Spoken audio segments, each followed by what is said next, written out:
ఆయన ఆశ్రయించాలి. ఆయన ఆశ్రయించే నరుడు ధన్యుడు, వాడు ఎల్లప్పుడూ కాపాడబడతాడు. కనుక యెహోవా ఉత్తముడు అని రుచి తెలుసుకోండి. మరి ఆయన మహాధనుడైన దేవుడు ఉత్తముడు.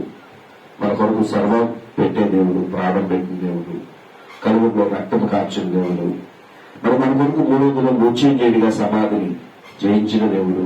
ఏ రీతికైతే యేసు ఆ పరలోకానికి ఆరోపణమయ్యాడు, అదే రీతిగా భూమిలోని కూడా రాబోతున్నాడు.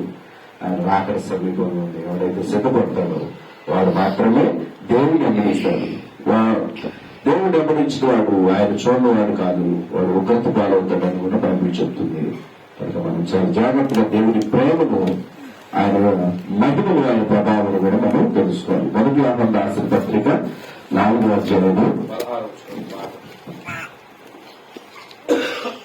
చూడు, మీరు చేయ కార్యములన్నీ ప్రేమతో చేయగా 4:19 చదువు.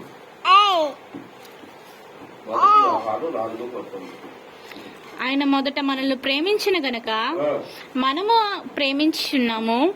ఎవడైనా దేవుని ప్రేమించున్నానని చెప్పి తన సహోదరుని ద్వేషించినలా అతడు అబద్ధికుడగును.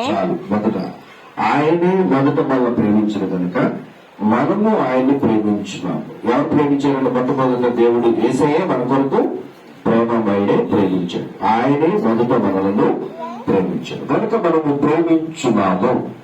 ఎవరైనా దేవుణ్ణి ప్రేమించున్నాడని చెప్పి తన సహోదరుని ద్వేషించేలా అతడు అబద్ధకుడగును. తను తూచిన సహోదరుని ప్రేమింపని వాడు తను చూడని దేవుని ప్రేమింపడు. అంటే దేవుడు సృష్టికర్త ఉన్నాడు, ఒక గేటు పెట్టాడు, ఒక రక్షణ బాణం పెట్టాడు. ఇలా ఈ బాణం ప్రకారం వెళ్తే నా తండ్రి చిత్తం చేయవాడు పరలోక రాజ్యంలో అంటాడు.